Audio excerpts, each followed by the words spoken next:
இன்னைக்கு நம்ம சூப்பரான இயரிங்ஸ் தாங்க பார்க்க போறோம். Welcome back to Deepishree channel. இன்னைக்கு நான் என்ன பண்ண போறேன்னா, குட்டியா இயரிங்ஸ்க்காக ரிங் எடுத்திருக்கேன். பெரிய வளையம் கிடையாது, சின்ன ரவுண்ட் இருக்கும் பாத்தீங்களா, அந்த ரிங் எடுத்திருக்கேன். இப்ப அதுல இந்த சுகர் பீட்ஸ் நான் இன்னைக்கு ஒரு மாதிரி இந்த பீகாக் ப்ளூ இருக்கும் பாத்தீங்களா, அந்த ப்ளூ கலர்ல இருக்க சுகர் பீட்ஸ் எடுத்திருக்கேன். ஒன்னு ஒன்னா நீங்க அதுல அப்படியே கோத்துட்டே வரலாம்.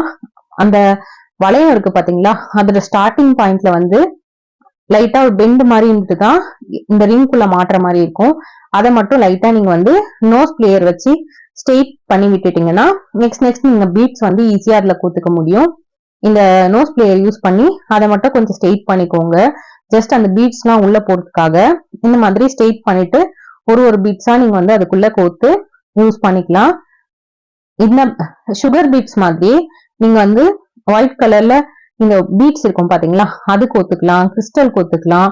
இந்த மாதிரி என்னென்ன வேணுமோ அதெல்லாமே நீங்க கோத்துக்கலாம்.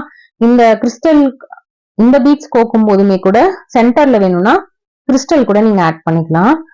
கிறிஸ்டல் லைட்டா ஹெவி கொஞ்சம் வெயிட்டா இருக்க மாதிரி இருக்கும்.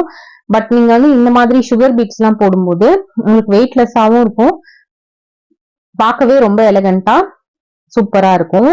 நீங்க ஏதாவது கொஞ்சம் சிம்பிளான ட்ரெஸ் எல்லாம் வியர் பண்றீங்கன்னா அந்த மாதிரி டைம்ல இந்த மாதிரி ரெடி பண்ணி போட்டுக்கலாம். அவ்வளவுதாங்க, சூப்பரான நம்மளுக்கு இந்த இயரிங்ஸ் ரெடி ஆயிடுச்சு. இதே மாதிரி நீங்களும் ட்ரை பண்ணிட்டு எப்படி வந்ததுன்னு எனக்கு கமெண்ட்ல சொல்லுங்க. நிறைய வீடியோஸும் இருக்கு, செக் பண்ணி பாருங்க.